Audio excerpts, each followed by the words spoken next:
persist. My name is Janet, and if you'd met me a few years ago, you'd have said I was the epitome of a happy, lucky woman. The beginning was like a fairy tale. If you'd looked up perfect wedding in a dictionary, you'd find our names there. Larry, I can't believe we're getting married today. It's everything I've ever dreamed of, I whispered to him as we posed for pictures in our luxurious garden venue, surrounded by blooming roses and peonies. The petals seemed to blush in response to our happiness. I know, Janet. You make me the happiest man on earth, he replied, his eyes twinkling as if they held the secrets of the universe. Larry was good with words. He knew just what to say to make me feel like a queen. And I truly felt like one on that day, donning a gown so magnificent that even Cinderella would be jealous. Our guests were a mix of socialites, business moguls, and close family members, all impeccably dressed, complementing the luxurious setting. A 5-tier cake stood at the center of the venue, adorned with intricate sugar flowers that mirrored the live floral decorations. Strings of lights were strewn across the trees, making the evening magical as we danced under the stars to the soft melodies of a live orchestra. So, how does it feel to be Mrs. Larry? One of my bridesmaids, Sarah, asked me during the reception, her eyes shining with excitement. It feels like I'm living in a dream, Sarah. Just look at this place. Look at Larry. Everything is perfect, I gushed, looking over at Larry, who was talking animatedly with some colleagues. Oh, girl, you hit the jackpot. A wealthy, handsome man who loves you. What more could you ask for? Sarah giggled, toasting her champagne glass against mine. Absolutely nothing, I said, convinced that I had indeed reached the pinnacle of happiness. Little did I know, it was the calm before the storm. Our wedding planner outdid herself. Everything ran smoothly. The food was exquisite, featuring a gourmet 5-course meal that left our guests raving for weeks. The band played all our favorite tunes, and we shared the most passionate kiss as we were announced husband and wife. Our vows were personal and heartfelt, mirroring our love and the future we envisioned. Larry, today I become your wife, your partner, your biggest supporter. I vow to stand by you through every high and low and to build a loving home filled with joy, respect, and endless love. I professed, trying hard to fight back tears of joy. And Janet, today I take you as my partner in crime, my other half, my better half. I promise to love you, to provide for you, and to cherish you every day for the rest of our lives, he replied, sealing his vows with a tender kiss. The crowd erupted into applause, as if approving our union and the life we were set to embark upon. That day, the world was in the palm of our hands, and our love felt invincible. The warning signs were there, subtle but noticeable. I just didn't want to see them, caught in the beauty of my ivory tower. A tower that would eventually crumble, turning my dream into a never-ending nightmare. But that's a tale for another chapter.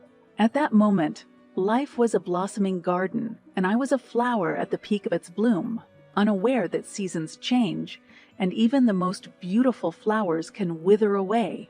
After the wedding, we moved into a spacious, modern house with an open floor plan, nestled in one of the city's most affluent neighborhoods. Larry's job was demanding but lucrative. As a high-ranking executive in a Fortune 500 company, he was often away for business trips. During those early days, I immersed myself in decorating our home and imagining the life we'd share. When Larry was home, though, his temper would often flare, creating an atmosphere thick with tension. At first, I chalked it up to stress. He was a businessman with significant responsibilities, after all. It was a terrible meeting. Janet, the audacity of some people. Larry would rant, pacing around our living room like a caged lion. His nostrils flared and his fists clenched. It's okay, Larry. Sit down. Relax. Let me make you a drink. I'd suggest, attempting to be the calm amidst his storm. And just like that, the tension would evaporate, and he'd be the charming man I married once again. You always know how to make things better, he'd say, his eyes softening. It was those moments of tenderness that made me overlook the red flags. I told myself that every relationship had its challenges, and that ours was strong enough to withstand them. When I became pregnant, it felt like a blessing. Larry seemed overjoyed, kissing my belly and talking to it as if our unborn child could understand him. "You're going to be a great kid, you hear me? Your mom and I are going to give you everything you ever need." My pregnancy was an opportunity for me to retreat further into the domestic sphere, focusing on our coming bundle of joy.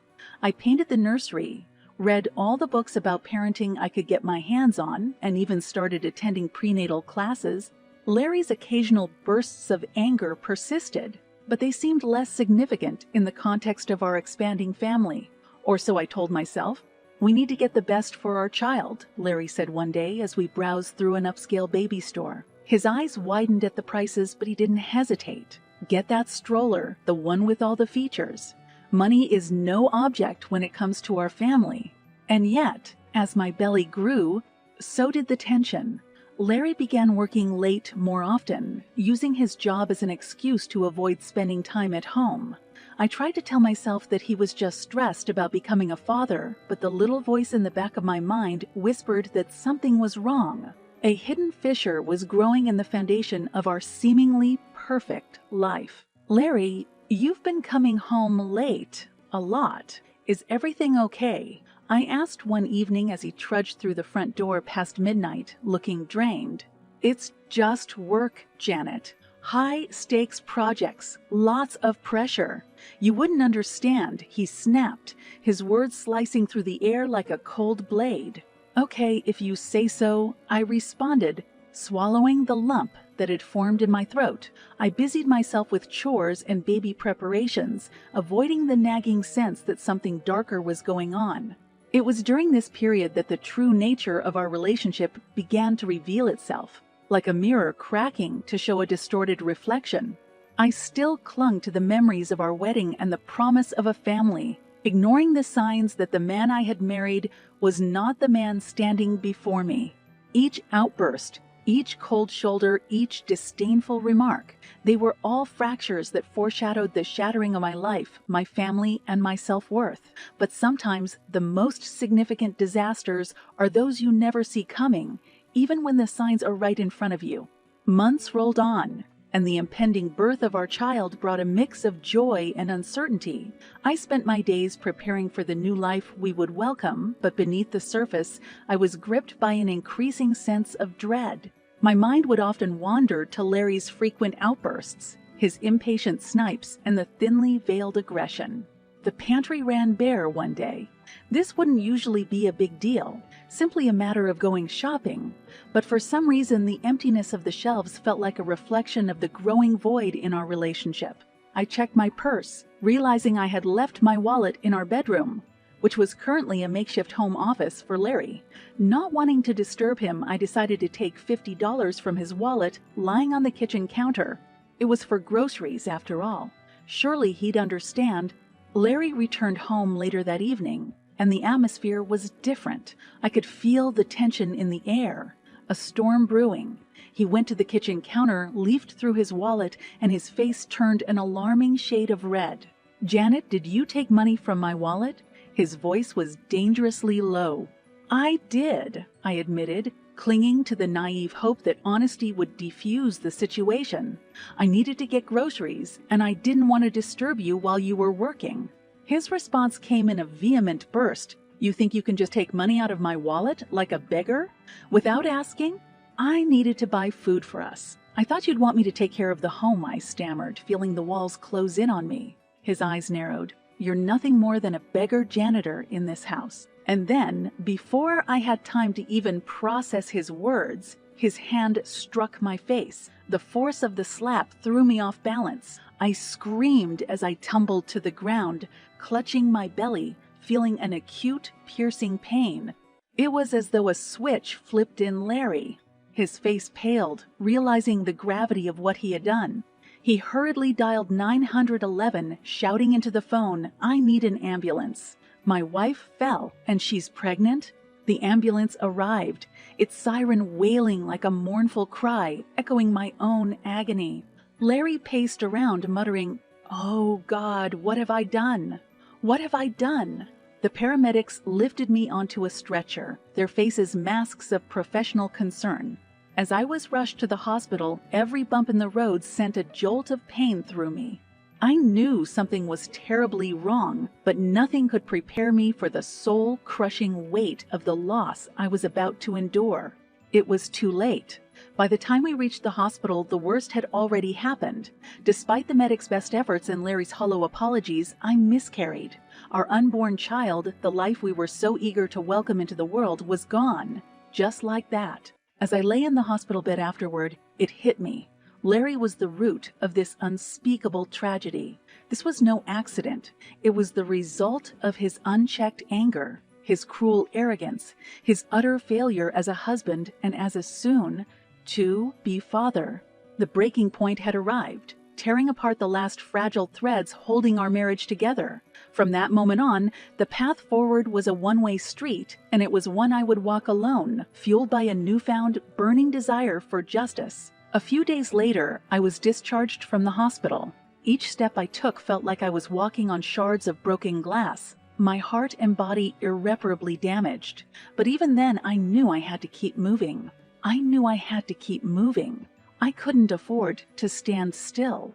Larry came to pick me up, a bouquet of flowers in his hands. The sight of him made my stomach churn. The flowers seemed like a cruel joke, as if a bunch of petals could somehow mend what was shattered. "I'm so sorry, Janet," Larry stammered as he helped me into the car.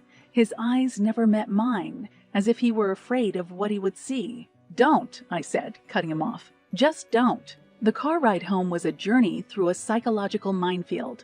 Each moment stretched longer than the last. Every street corner and traffic light a reminder of a life that had veered horrifically off track. When we got home, Larry started talking again, his voice tinged with desperation. "Janet, I know I messed up. I can't change the past, but I can try to make it right. Can we please?" "I want a divorce," I interjected, the words coming out more calmly than I had anticipated. "And I want you out of this house." He looked like he had been slapped. "Janet, please, You've done enough," I said. "Now it's my turn to take control." Within hours, I had packed a bag and called a cab. The destination, my mother's house. I couldn't bear to stay another second in the home that had become my prison. My mother was shocked when she saw me, her eyes filling with tears as she took in my emotional and physical state. "Mom, I need your help," I began, choking back my tears as I recounted the horrifying events that had unfolded. She listened, her eyes widening with every detail, her arms trembling but resolute around me. "We will get through this," she said when I had finished, "and he will pay for what he has done." Though a lawyer by training, I had never imagined that my skills would be employed in such a personal, agonizing battle. But life has a way of laughing at your plans. Over the next 2 weeks, I submerged myself in law books, case studies, and legal forms, preparing my lawsuit against Larry. Mom was by my side the whole time, a rock of emotional support. The day I filed the suit felt like the first day of the rest of my life. Each word I typed, each document I submitted was a step away from the nightmare I had lived and a step closer to justice. Larry was served with the papers a few days later. "I can't believe you're doing this," he spat when he called me, the audacity of his disbelief almost making me laugh. "You better believe it," I responded before hanging up. There was nothing left to say. This was my breaking away, not just from a toxic relationship, but from a version of myself that had been stifled, degraded, and damaged. I wasn't just filing legal papers. I was reclaiming my dignity, my freedom, and my future. It was terrifying, yet invigorating. For the first time in a long time, I felt powerful, like I was in the driver's seat of my own life. And as I clicked the final submit button on my lawsuit, a sense of grim satisfaction washed over me. Larry had taken something irreplaceable from me, and while nothing could bring it back, I could at least take everything from him. This was my declaration of independence, my point of no return. And come what may, I was ready for the battle that lay ahead. The courthouse was imposing, a monolith of stone and steel that had been witness to countless human dramas. As I walked through its doors, briefcase in hand, I couldn't shake off the weight of what lay ahead. Larry was already there, accompanied by his lawyer, looking unusually reserved. Our eye met briefly, but I averted my gaze. He was a stranger to me now, an adversary in a battle he had himself incited. "Janet, this is your final call. We can still settle this outside of court." Larry's lawyer approached me, his voice oozing fog sympathy. "We could have," I said, locking eyes with him, "but that time has passed." Inside the courtroom, the atmosphere was heavy with a mix of anticipation and tension. The judge entered, a stern-faced woman with an air of solemnity. We all rose, and as I sat back down, I looked around. There were a few familiar faces, close friends, some distant family members, but mostly it was a room full of strangers, all waiting to witness the dissolution of a life I had once been so sure of. The trial commenced.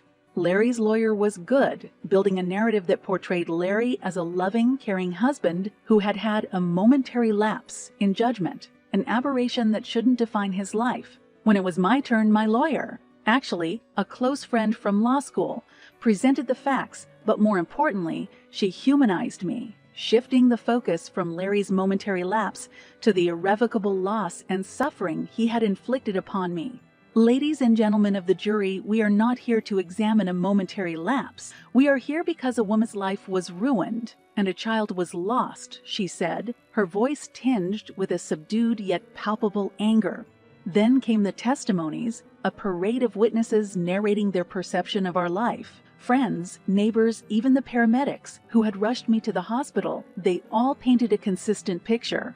Larry was aggressive and domineering. I had lived under an unspoken regime of fear. I took the stand, and under oath, I told my story. But I made a calculated choice. I slightly altered the medical records, emphasizing the direct correlation between Larry's violence and the loss of our unborn child. It was a risky move, but the stakes were too high, and I needed every advantage I could get. "So you're saying that the defendant's actions directly led to your miscarriage?" the prosecuting attorney asked. "Absolutely," I answered, my voice unwavering. "The medical reports and the timing of the incident make that clear."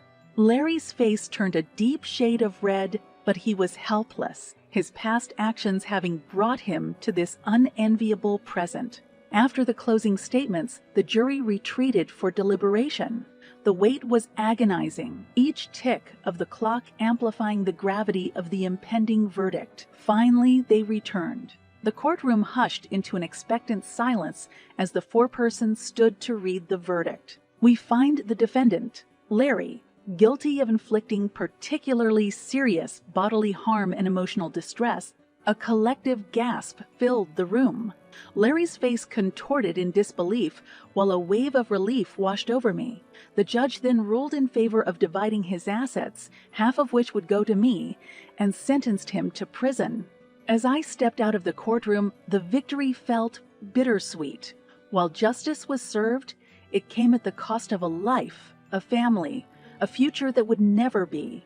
Yet, as I walked away from that chapter of my life, I felt my spine straighten and my step lighten. Larry had taken something precious from me, but in return, I had taken everything from him. It was the only form of justice that made sense to me now, a cold but necessary end to a tragic tale. My legal battle was over, but my personal journey towards healing was just beginning, and this time I would be walking that path on my own terms. The sun was shining brighter than usual the day I walked out of the courthouse. The clouds that had shrouded my life for so long seemed to have dispersed, as if in deference to the justice that had been served.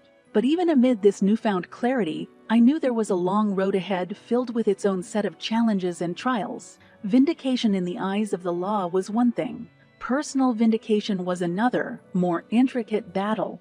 I returned to my mother's house, where she had prepared a small celebratory lunch. It was a simple affair, just the two of us. But in that simplicity lay the beauty of unconditional love and support. "Janet, I'm so proud of you," my mom said as we sat down to eat. "It's hard to stand up for yourself, especially against someone you once loved." "It had to be done, Mom," I replied, my voice tinged with a mixture of relief and sadness. If not for me, then for the unborn child who will never get a chance to see the world. A few days after the trial, I received a call from Larry's sister, Emily.